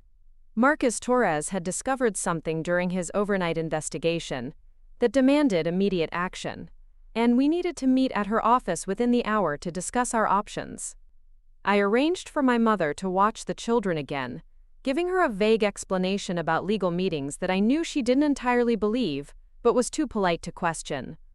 Diana Chen had raised me to handle my own problems, but I could see the worry in her eyes as she watched me rushing around the house, gathering documents and checking my phone constantly for updates. Marcus was already waiting in Rachel's conference room when I arrived, surrounded by printed documents, computer screens, and what appeared to be surveillance equipment. His expression was grim as he gestured for me to sit down across from the array of evidence he had compiled overnight. "Mrs. Torres," he began without preamble, "the situation is much worse than we initially understood. Melissa Hammond isn't just targeting you with false accusations. She's actively working to destroy multiple aspects of your life simultaneously, and she's coordinating with others to amplify the damage." He turned one of his laptop screens toward me, showing what appeared to be a private social media group with over 50 members, all local residents of Millbrook and surrounding communities. "This is a closed group that Melissa created 3 days ago, supposedly for, quote, concerned community members who want to protect local families from what she's calling predatory behavior. She's been sharing more detailed accusations about you in this group, including your full name, photos of your house, and information about where your children go to school." My blood turned cold as I read through the posts Marcus was showing me. Melissa had created an entire narrative about me being a serial seducer of married men, claiming that I had a pattern of targeting vulnerable husbands and breaking up families. She had shared the manipulated photos with detailed captions explaining why each image proved my supposed guilt, and she had encouraged group members to share their own observations about my behavior. "Marcus, this is stalking and harassment. Can't we get this group shut down?" "We're working on that," Rachel interjected, "but there's something more immediate we need to address." "Show her the rest, Marcus." Marcus opened another document that made my stomach drop. "Melissa has filed a formal complaint with Child Protective Services, claiming that your inappropriate relationship with Jake Torres has created an unsafe environment for your children. She's alleged that you've been bringing a man who isn't their father into your home for secret meetings, and that your behavior demonstrates poor judgment that puts minors at risk." The room seemed to spin around me as I processed the implications. "She's trying to get my children taken away from me?" "The CPS investigation has already been initiated," Rachel said, her voice carefully controlled. "You'll receive official notification later today, and they'll want to interview you, Michael, and potentially the children within the next week. Even though the allegations are false, the investigation process itself can be traumatic and disruptive for your family." Marcus pulled out another set of documents. "There's more. Melissa has also contacted Michael's employer with allegations that you've been using company resources to facilitate your supposed affair. She's claimed that you've met Jake at TechFlow Solutions offices, and that Michael's professional reputation is being damaged by association with your behavior." I felt like I was drowning in an ocean of lies and manipulation, each new revelation pulling me deeper into a nightmare I couldn't escape. How is she even getting all this information? How does she know where Michael works or where my children go to school? "She's been conducting surveillance on your family for months," Marcus explained, showing me time-stamped photos that had clearly been taken without our knowledge. "These images show your daily routines, your children's school pickup times, Michael's work schedule, even your grocery shopping patterns. She's been documenting your life in detail to support whatever narrative she decided to create." Rachel leaned forward, her expression intense. "Ashley, we need to understand that this isn't just about clearing your name anymore. Melissa is trying to systematically destroy your life in ways that could have permanent consequences. The CPS investigation, even if it finds no wrongdoing, will create a record that could affect your family for years. The allegations to Michael's employer could damage his career prospects, The social media harassment could follow your children as they grow up. The scope of the attack was overwhelming, but as I sat there staring at the evidence of Melissa's campaign against my family, I felt something shift inside me. The fear and confusion that had dominated my thoughts for the past week were being replaced by a cold, determined anger. This woman had crossed every line of human decency in her quest to destroy innocent people, and she was now targeting my children and my husband's livelihood. "What do we do?" I asked, surprised by how steady my voice sounded despite the chaos of emotions swirling inside me. Marcus and Rachel exchanged glances before Rachel spoke. "We've developed a strategy that will require you to take some significant risks, but it's the only way to stop this escalation and protect your family. We're going to force a public confrontation where Melissa will have to defend her accusations in front of witnesses who can verify the truth." Marcus opened a final folder and spread out what appeared to be event planning documents. "Tomorrow evening is the monthly Millbrook Community Association meeting at the community center. It's a public forum where residents can bring up concerns affecting the neighborhood. Melissa has already signed up to speak during the open comment period, almost certainly to make her accusations against you more official and public. We're going to sign you up to speak immediately after her," Rachel continued. "You'll have the opportunity to play the recording of her encouraging you to pursue Jake, to present evidence of her surveillance and harassment campaign, and to expose her lies in front of the entire community leadership." The idea of standing up in front of dozens of community members to defend myself against humiliating accusations was terrifying. But I could see the strategic value of Rachel's plan. If I could present the truth in a public forum with unimpeachable witnesses, it would be much harder for Melissa to continue spreading lies or to claim that my evidence was fabricated. "What are the risks?" I asked, though I suspected I already knew the answer. "If this goes wrong," Rachel said honestly, "if Melissa manages to discredit your evidence, or if the community believes her story over yours, the public nature of the confrontation could make everything worse. Your reputation in this community could be permanently destroyed, and the humiliation could affect your family for years." Marcus added, quote, "There's also the possibility that exposing Melissa this publicly could cause her to escalate to even more dangerous behavior. People who are willing to go to these lengths to destroy others sometimes resort to physical threats or violence when their schemes are exposed." I thought about my children sleeping peacefully in their beds that morning, unaware that their mother was being accused of crimes that could tear their family apart. I thought about Michael working hard at his new position, not knowing that his wife's supposed misconduct was being reported to his supervisors. I thought about the lies spreading through our community, poisoning relationships we had spent years building. "I'll do it," I said, feeling a certainty that surprised me with its strength. Melissa chose to make this public, and she chose to involve my children and my husband's career. If she wants a public confrontation, I'll give her one, but it will be with the truth. Rachel nodded approvingly. "Then we have a lot of work to do in the next 36 hours. We need to prepare your presentation, coordinate with Jake to ensure he's there to corroborate your account, and document every aspect of Melissa's harassment campaign so we have comprehensive evidence to present." The rest of that day was spent in intensive preparation. Rachel helped me craft a presentation that was factual and compelling without being defensive or emotional. We organized the evidence chronologically, starting with Melissa's initial encouragement for me to pursue Jake and building through her escalating harassment campaign and false accusations. The recording would be the centerpiece of my defense, but we surrounded it with documentation that showed the broader pattern of her manipulative behavior. Marcus worked on gathering additional evidence, including statements from Jennifer Walsh, the woman whose business Melissa had destroyed 3 years earlier. Jennifer had agreed to provide a written account of her experience, creating a pattern that would be difficult for anyone to dismiss as coincidence. Jake met with us that evening to coordinate his role in the confrontation.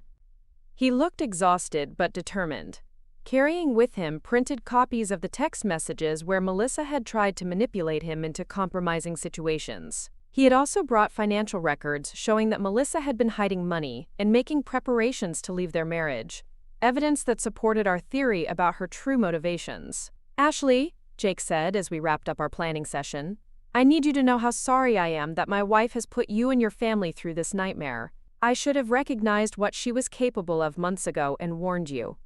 I studied my brother-in-law's face, seeing genuine remorse and determination. "Jake, We're all victims of her manipulation. What matters now is that we work together to stop her before she destroys anyone else." That evening, Michael and I had one of the most difficult conversations of our marriage. I explained the plan for the community meeting, the risks involved, and the potential consequences if our strategy failed. Michael listened without interrupting, his expression growing more serious as he understood the stakes we were facing. "Ashley," he said finally, "I'm terrified of what this could mean for our family, but I'm also proud of your courage in fighting back. Melissa has underestimated who she's dealing with. And I think tomorrow night she's going to learn that you're not someone who can be intimidated into silence." We spent the evening preparing our children for the possibility that there might be some adult drama in the coming days that could affect their routines, without giving them details that would frighten them. Connor, at 6 years old, was old enough to understand that there were family problems that Mommy and Daddy were working to solve. Sophie, at 3, was too young to comprehend the situation but seemed to sense the tension in the house. The day of the community meeting dawned gray and overcast, matching my mood as I prepared for what felt like the most important performance of my life. I chose my outfit carefully, wanting to appear professional and credible without seeming like I was trying too hard to impress anyone. Rachel Headso coached me on body language and presentation style, emphasizing the importance of appearing calm and confident, even if I felt terrified inside. Marcus had positioned himself strategically at the community center 2 hours before the meeting began, documenting who attended and watching for any signs that Melissa might have orchestrated additional support for her narrative. His reports throughout the afternoon were encouraging, suggesting that attendance was normal for a monthly meeting, and that there didn't appear to be an unusual number of Melissa's social media followers present. Jake arrived at the community center separately from us, maintaining the appearance that we weren't coordinating our response to Melissa's accusations. He looked nervous, but determined, carrying a folder of evidence that would support our account of events. We had agreed that he would speak only if directly questioned, allowing me to control the narrative while having his corroboration available if needed. Michael sat in the audience with several of our close friends and neighbors who had come to show support. Their presence was comforting, but I could also see curiosity and uncertainty in the faces of other community members who had clearly heard some version of Melissa's story and were wondering what the truth really was. Melissa arrived fashionably late, making an entrance that seemed calculated to draw maximum attention. She was dressed immaculately, carrying herself with the confidence of someone who believed she held all the advantages in the coming confrontation. She had brought a small entourage of supporters, women I recognized from her social media accounts who had been actively sharing and promoting her posts about me. The meeting began with routine community business, budget discussions, and infrastructure updates that felt surreal given the personal drama that was about to unfold. I sat in the front row, trying to appear calm while my heart pounded and my hands trembled slightly with nervous energy. Rachel sat beside me, occasionally squeezing my arm in encouragement and whispering last-minute reminders about the key points I needed to cover. When the open comment period began, Melissa rose gracefully and walked to the podium with the practiced ease of someone comfortable being the center of attention. She had clearly prepared extensively for this moment, pulling out notes and arranging papers with theatrical precision. "Thank you for giving me the opportunity to address a serious concern affecting our community," she began, her voice carrying just the right note of vulnerability mixed with determination. "As many of you know, I've been forced to come forward about a situation involving someone who has been targeting married men in our neighborhood, someone who used her position as a trusted family member to pursue an inappropriate relationship with my husband." She launched into a carefully constructed narrative that painted me as a calculating predator who had systematically worked to seduce Jake while pretending to be a supportive sister-in-law. She presented the manipulated photos with emotional commentary about feeling betrayed by someone she had trusted, and she shared selected text messages that had been edited to remove context and create false impressions.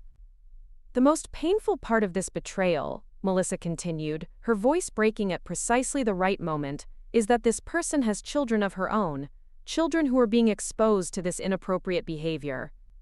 As a community, we have a responsibility to protect all our families from predatory individuals who would use trust and family relationships to pursue their own selfish desires."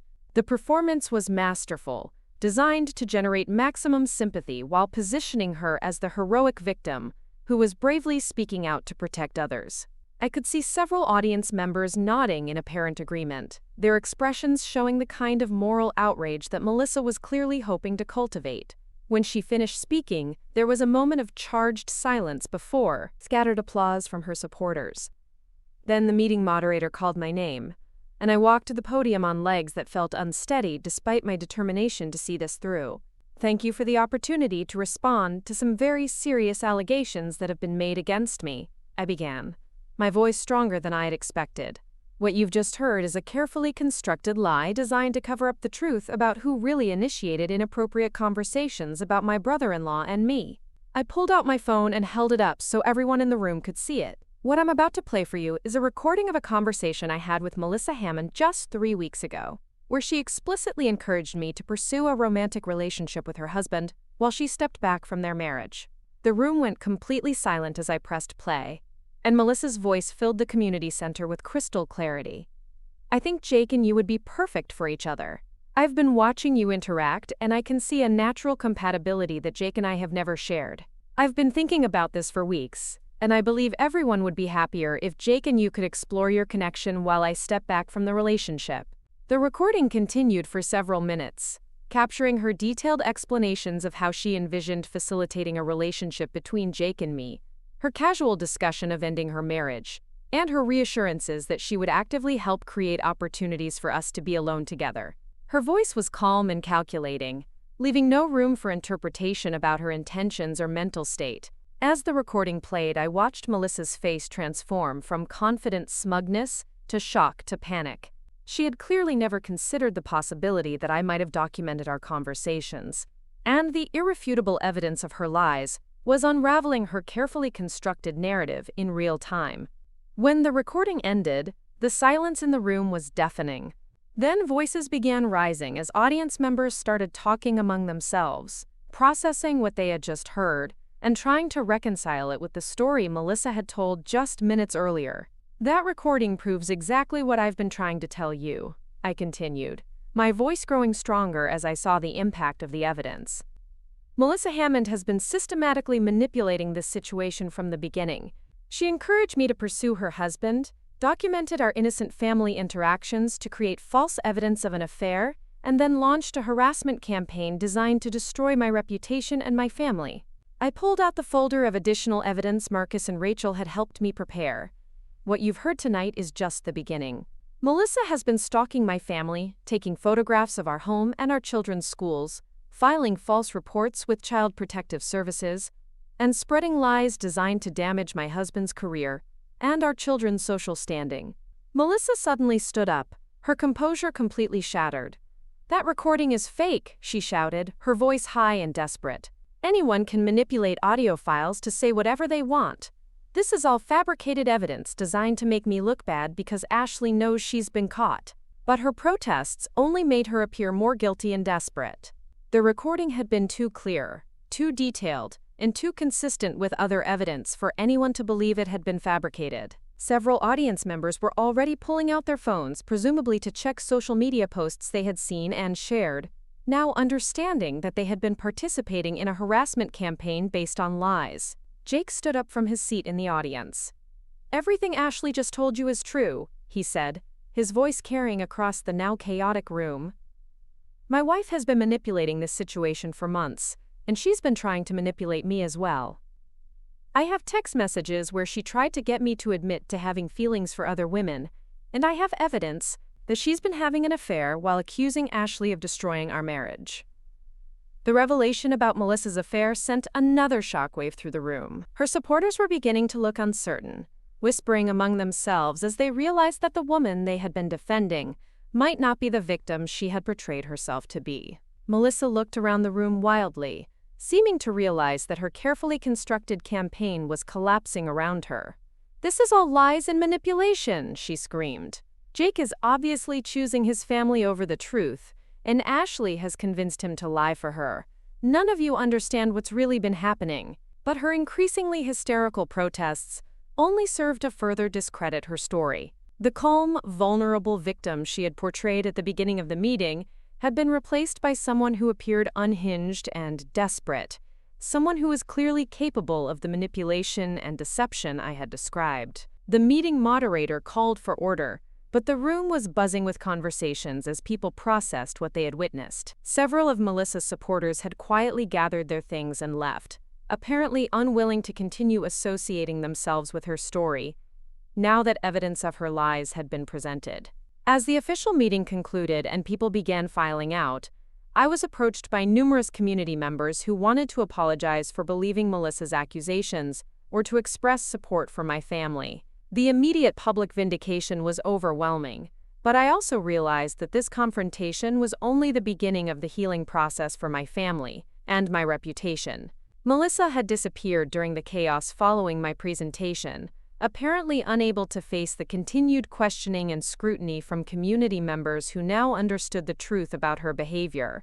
But as I gathered my things and prepared to leave with Michael and our supporters, I couldn't shake the feeling that this public humiliation might push her to even more desperate and dangerous actions. The war for truth had been won tonight, but the battle to protect my family from Melissa's potential retaliation was just beginning. The days following the community meeting brought a mixture of relief and apprehension as the truth about Melissa's campaign finally emerged into the light.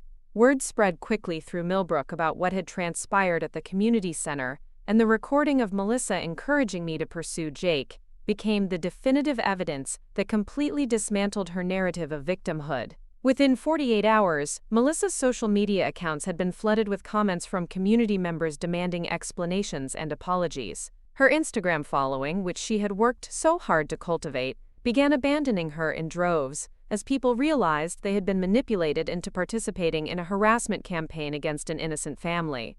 The local businesses that had provided her with sponsorship deals quietly distanced themselves from her, unwilling to associate their brands with someone who had been exposed as a manipulative liar. Rachel worked swiftly to address the various false reports Melissa had filed against our family. The Child Protective Services investigation was quickly closed after I presented them with the recording and evidence of Melissa's harassment campaign. The investigator assigned to our case actually apologized for the stress the false allegations had caused, explaining that they were required to investigate all reports, but that it had become immediately clear that the accusations were malicious and unfounded. Michael's employer at TechFlow Solutions was equally understanding once they learned the truth about the situation.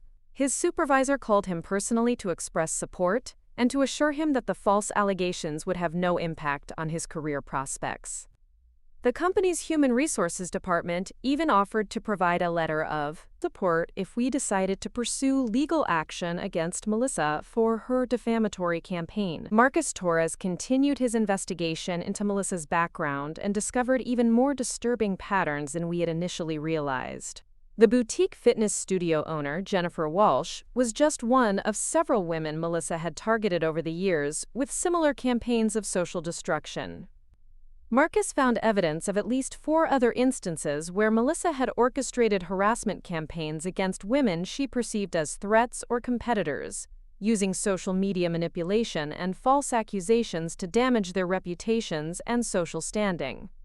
Most shocking was Marcus's discovery that Melissa's affair, which Jake had suspected, was actually with a married man whose wife had been one of her previous targets.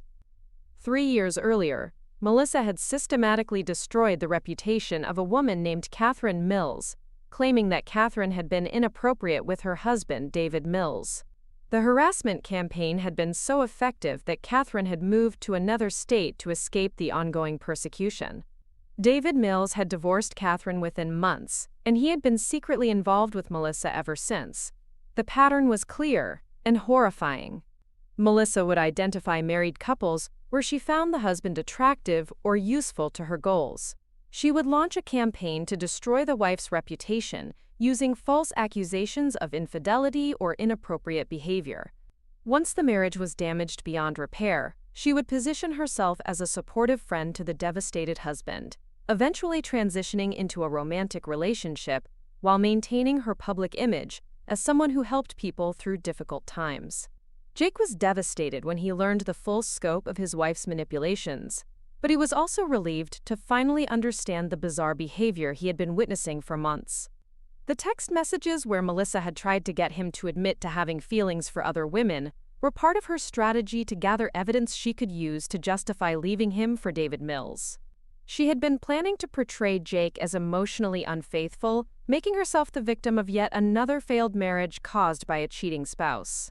"Ashley," Jake said during one of our family meetings with Rachel, "I can't believe I was married to someone capable of destroying so many lives for her own selfish purposes. When I think about what she almost did to you and Michael and the kids, I feel sick." The divorce proceedings between Jake and Melissa moved quickly once the truth about her behavior became public. Jake had documented evidence of her affair, her financial deceptions, and her attempts to manipulate him into compromising situations. Melissa's attorney advised her to agree to a swift settlement rather than risk further public exposure of her actions during a lengthy court battle. During the divorce proceedings, additional evidence emerged about the extent of Melissa's deceptive behavior. Financial records showed that she had been siphoning money from their joint accounts for months, preparing to fund her new life with David Mills. She had also been using their shared credit cards to finance her social media lifestyle while hiding the debt from Jake, leaving him responsible for thousands of dollars in charges he had never authorized. Most disturbing were the communications Marcus uncovered between Melissa and David Mills, where they had discussed their strategy for destroying my reputation as a trial run for future campaigns against other women they perceived as obstacles.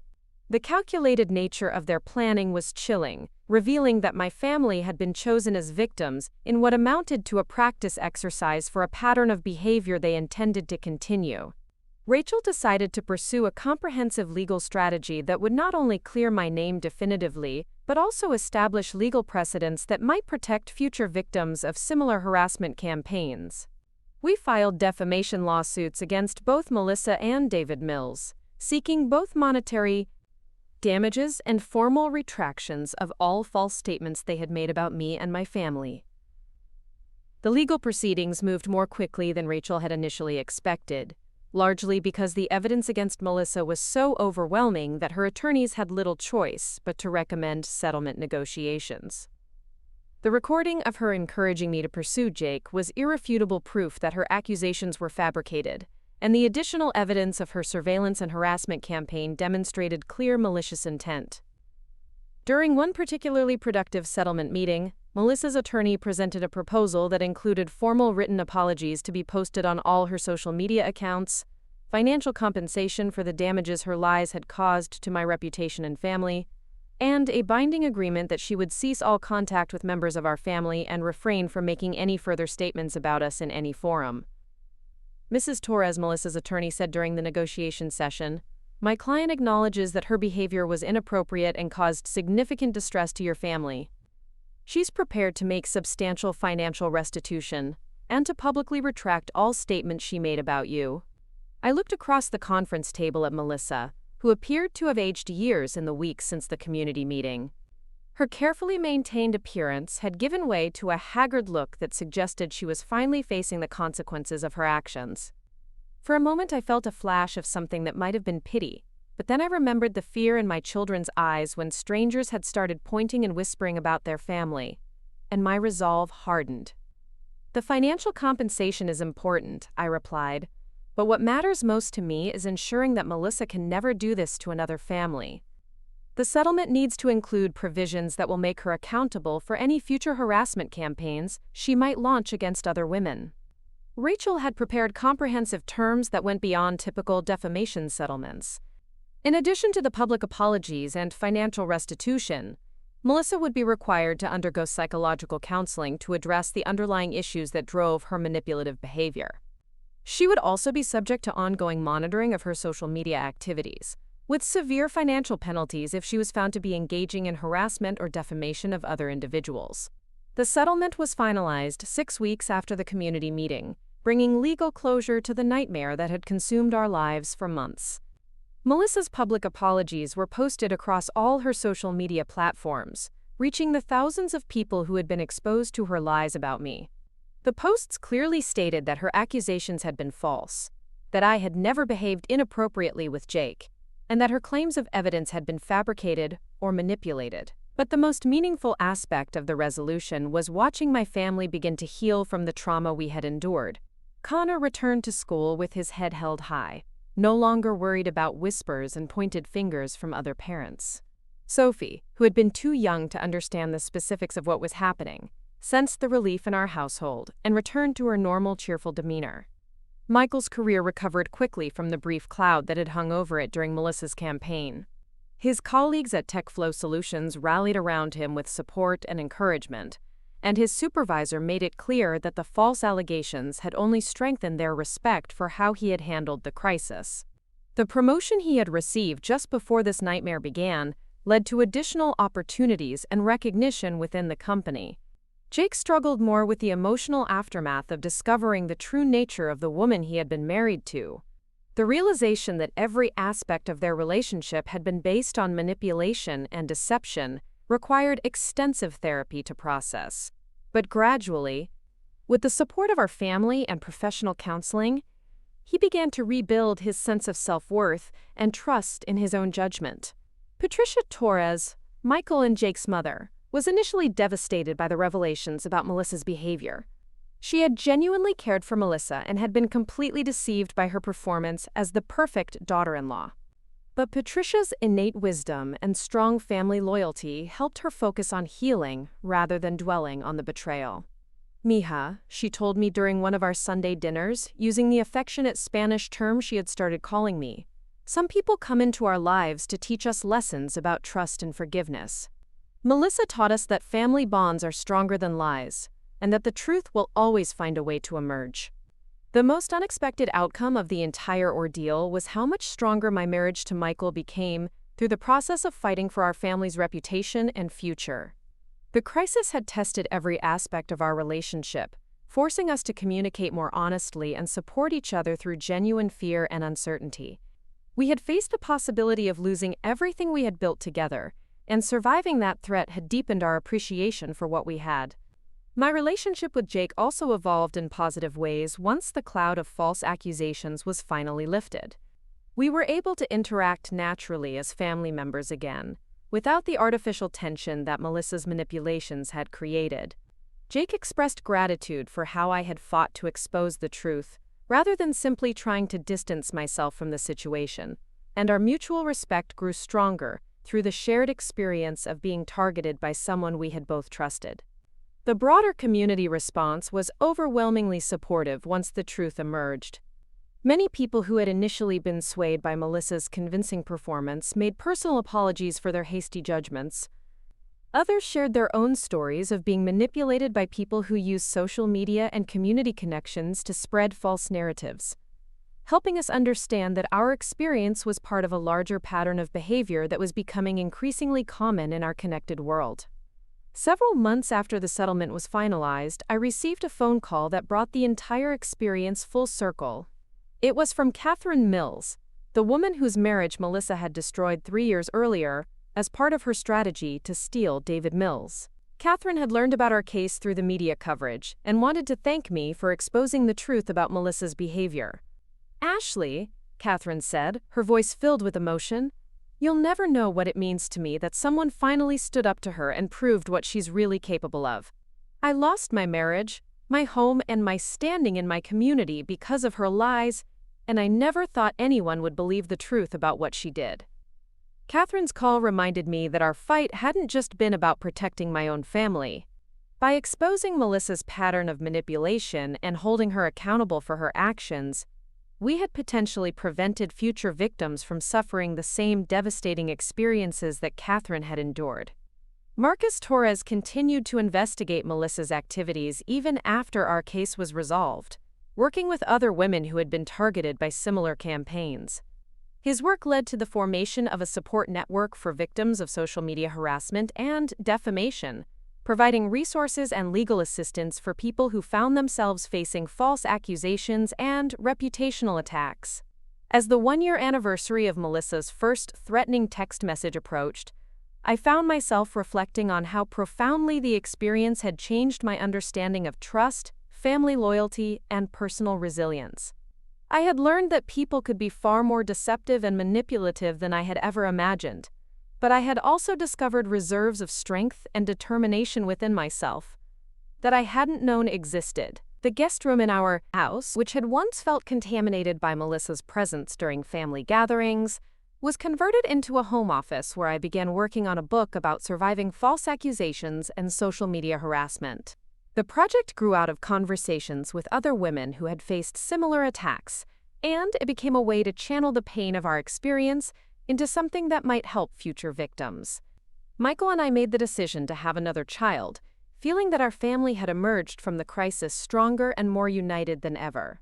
When our son Lucas was born 18 months after the nightmare began, it felt like a symbol of renewal and hope for our family's future. Connor and Sophie embraced their roles as big siblings with enthusiasm, and even Jake became a devoted uncle who clearly treasured his opportunity to be part of a healthy, loving family dynamic. The final piece of closure came when Melissa and David Mills left Millbrook entirely, relocating to another state where their reputations hadn't been destroyed by the exposure of their manipulative behavior. While part of me wished they could have faced more serious consequences for the damage they had caused to multiple families, I was relieved to know that they were no longer in our community where they could target new victims. Looking back on the entire experience, I realized that Melissa's threatening message that October evening had actually been a gift in disguise. Her escalation to open accusations had forced the truth into the light and exposed her manipulative behavior before she could completely destroy my family's life. If she had been more patient and strategic, she might have succeeded in her campaign to drive Michael and me apart, while positioning herself as the concerned family member who had tried to warn us about problems in our marriage. The recording I had made of our coffee shop conversation remained the turning point that saved my family and exposed her lies. That decision to document her disturbing suggestions had seemed like a small precaution at the time, but it had proven to be the evidence that unraveled her entire web of deception. As I tucked Connor and Sophie into bed one evening, Connor asked me about the adult drama that had affected our family months earlier. He was old enough now to understand that there had been someone who had told lies about our family, and he wanted to know if it could happen again. Sometimes, I told him, people make bad choices that hurt other people, but when that happens, the most important thing is to tell the truth and stick together as a family. Truth is always stronger than lies, even when it takes time for people to see it. Sophie, now 4 years old, nodded seriously from her bed. "And we have each other," she added with the simple wisdom of a child. "That's right, sweetheart," I agreed, kissing both my children goodnight. "We have each other, and that's the most important thing of all." Standing in the doorway of their room, watching my children sleep peacefully in the home we had fought so hard to protect, I felt a deep sense of gratitude for the strength our family had discovered through adversity. The woman who had tried to destroy us with her lies and manipulation had ultimately made us stronger, more united, and more appreciative of the authentic love and trust we shared. The nightmare was finally over, and our real life could begin again. Up next, you've got 2 more standout stories right on your screen. If this one hit the mark, you won't want to pass these up. Just click and check them out.